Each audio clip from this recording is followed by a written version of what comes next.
사랑하는 기쁨의 교회 가족 여러분 안녕하세요. 오늘은 다 같이 우리 마태복음 22장의 말씀을 가지고 함께 묵상하도록 하겠습니다. 1절부터 14절까지의 말씀인데요. 제가 여러분을 위해서 읽어드리도록 하겠습니다. 예수께서 다시 비유로 대답하여 이르시되 천국은 마치 자기 아들을 위하여 혼인잔치를 베푼 어떤 임금과 같으니 그 종들을 보내어 그 청한 사람들을 혼인잔치에 오라 하였더니 오기를 싫어하거늘 다시 다른 종들을 보내며 이르되 청한 사람들에게 이르기를 내가 오찬을 준비하되 나의 소와 살진 짐승을 잡고 모든 것을 갖추었으니 혼인잔치에 오소서 하라 하였더니 그들이 돌아보지도 않고 한 사람은 자기 밭으로 한 사람은 자기 사업하러 가고 그 남은 자들은 종들을 잡아 모욕하고 죽이니 임금이 노하여 군대를 보내어 그 살인한 자들을 진멸하고 그 동네를 불사르고 이에 종들에게 이르되 혼인잔치는 준비되었으나 청한 사람들은 합당하지 아니하니 내 거리 길에 가서 사람을 만나는 대로 혼인잔치에 청하여 오라 하는데 종들이 길에 나가 악한 자나 선한 자나 만나는 대로 모두 데려오니 혼인잔치에 손님들이 가득한지라. 임금이 손님들을 보러 들어올세 거기서 예복을 입지 않은 한 사람을 보고 이르되 친구여 어찌하여 예복을 입지 않고 여기 들어왔느냐 하니 그가 아무 말도 못하거늘 임금이 사원들에게 이르되 그 손발을 묶어 바깥 어두운 데에 내던지라. 거기서 슬피 울며 이를 갈게 되리라 하니라. 청함을 받은 자는 많되 택함을 입은 자는 적으니라. 아멘. 우리가 계속해서 예수님의 초청 그리고 그 초청을 거부하는 자들에 대한 그 말씀을 우리가 함께 보고 있습니다.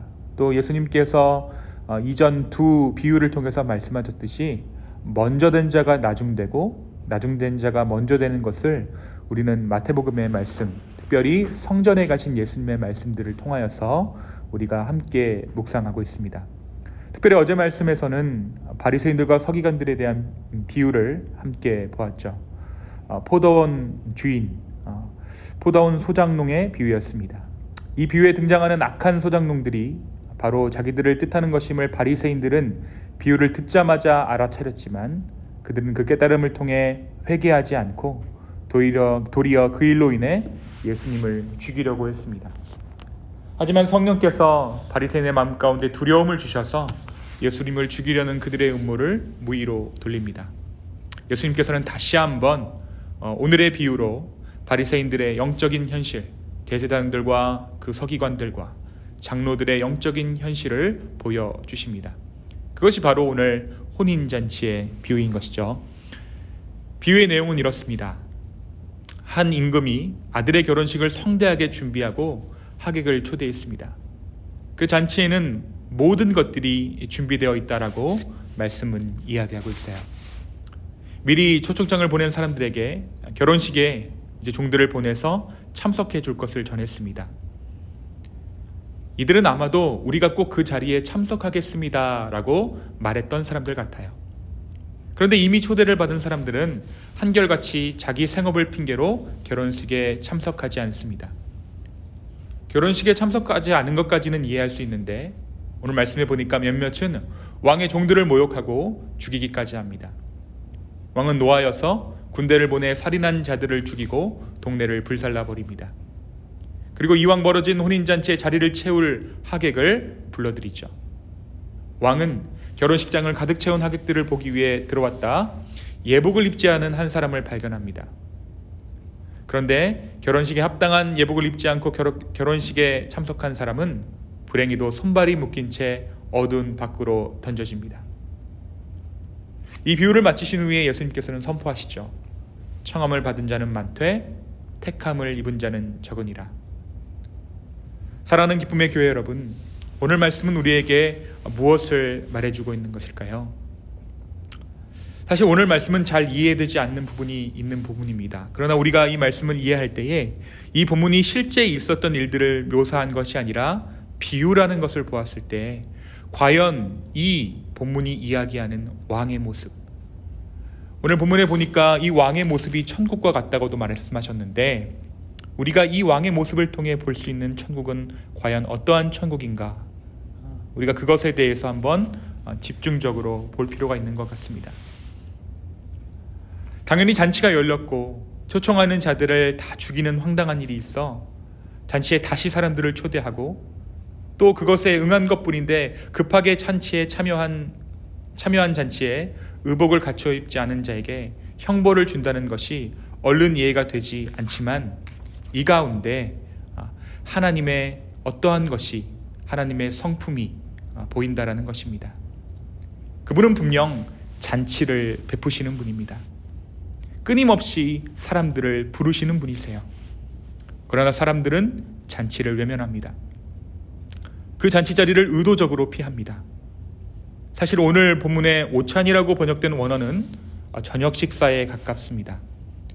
당시의 식습관은 하루 두 끼를 먹었는데 아침은 간단히 먹고 저녁은 풍성히 먹었습니다. 오늘 이 왕이 초대한 자리는 그 중에 저녁 식사였던 것이죠. 저녁에는 밭에 갈 필요도 없고 생업을 할 이유도 없습니다. 그러나 지금 이들은 자신들의 생업을 핑계로 이 잔치자리를 의도적으로 외면하고 있는 것입니다. 심지어 어떤 자들은 그 왕의 종들을 무참히 살해했다라고도 말합니다. 그런데 이들의 이 외면이 자신들의 개인적인 문제를 넘어서 동네의 멸망을 가지고 옵니다. 여기서 동네라고 번역된 것의 원문은 대도시를 말합니다. 이스라엘 백성들의 영적인 부패가 한 민족의 타락이 아닌 자신들이 속한 공동체 전체와 더 나아가 로마와 예루살렘에 대한 심판까지 이르게 될 것임을 예수님은 이 비유를 통해 말씀해 주신 것이죠. 그러나 이들의 외면에도 불구하고 이 왕은 계속해서 사람들을 보내 잔치에 참석할 만한 자를 부릅니다. 왕은 올 사람이 없다고 이 잔치를 취소하는 것이 아니라 계속해서 사람을 보내 이 잔치 가운데로 부릅니다. 먼저 오늘 말씀 가운데 교회가 가진 책임감, 믿는 자로서의 그 책임감을 다시 한번 우리의 마음 가운데 새기게 됩니다.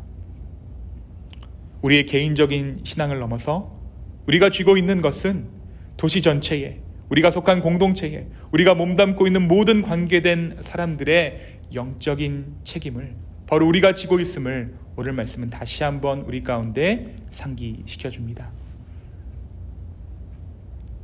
그러나 계속해서 잔치를 오라고 부르시는 그 하나님의 마음, 그 마음도 오늘 우리가 이 말씀을 통해 볼 수 있습니다. 이 잔치에 온 사람이라고 해서 모든 사람이 그 잔치를 즐길 수 있는 것은 아닙니다. 그 잔치에 맞는 예복을 입는 사람이어야 그 잔치를 즐길 수 있는 것이죠. 아마도 이 잔치는 왕이 종들을 보내 초청한 그때로부터 한 달 뒤쯤 열렸을 것입니다. 그리고 올 때 입어야 할 예복들을 말해 주었을 것이에요. 그러나 그들은 그 예복을 입지 않았습니다. 어떤 신학자들은 이렇게 이야기합니다. 이 종들이 초청하면서 그 자리에 입을 예복을 나누어 주었다고도 이야기합니다. 하지만 그 주장을 뒤로 하고더라도 자신의 특권을 진지하게 대하지 않는 자들에게는 아무 자리도 주어질 수 없습니다. 사랑하는 기쁨의 교회 여러분, 분명 예수 그리스도를 믿는다는 것은 잔치 가운데 들어가는 것입니다. 그것은 축복이고 누릴 만한 것이죠. 오늘 말씀은 우리에게 그 특권을 대하는 자세에 대해서 말합니다. 이미 임한 구원과 두렵고 떨리는 마음으로 너희 구원을 이루라 하는 이 둘 사이에서 우리의 오늘 하루는 진행 중입니다. 주님을 경외하는 마음, 내가 가진 은혜를 소중히 여기는 마음이 우리의 구원을 완성할 줄로 믿습니다. 청함을 받은 자는 많되 택함을 입은 자는 적다. 오늘 우리의 삶이 택함을 입은 자로서의 합당한 삶 되기를 예수님의 이름으로 축원합니다. 주님은 우리를 계속해서 부르십니다. 우리는 그 부르심에 합당한 삶을 살아야 합니다. 우리의 마음대로 사는 것이 아니라 성령님의 인도하심대로 오늘 우리의 삶을 선하게 인도하시는 그 주님을 따라 이 하루가 구원에 가까워지는 하루 되기를 예수님의 이름으로 소망합니다. 이 시간 함께 기도하시겠습니다.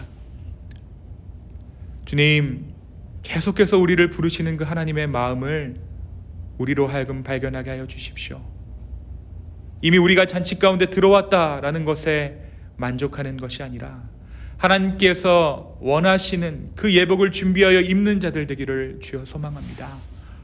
주님, 우리 가운데 말씀하여 주시고 은혜 베풀어 주셔서 정말 두렵고 떨리는 마음으로 우리의 합당한 구원을 이루어 나가는 우리 모두 될 수 있도록 주여 우리 가운데 지혜를 허락하여 주시옵소서. 주님, 다시 한번 주님을 바라봅니다. 다시 한번 주님을 의지합니다. 오늘의 합당한 은혜를 허락하여 주시옵소서. 감사합니다. 이 모든 말씀 살아계신 예수님의 이름으로 기도하였습니다. 아멘. 어제는 비가 많이 오더니 오늘은 날씨가 맑게 개었습니다. 주님과 함께하는 하루, 주님과 동행하는 하루, 주님께서 주시는 풍성함으로 우리의 삶 역시 풍성한 하루, 그런 하루 되기를 예수님의 이름으로 소망합니다. 좋은 하루 보내십시오.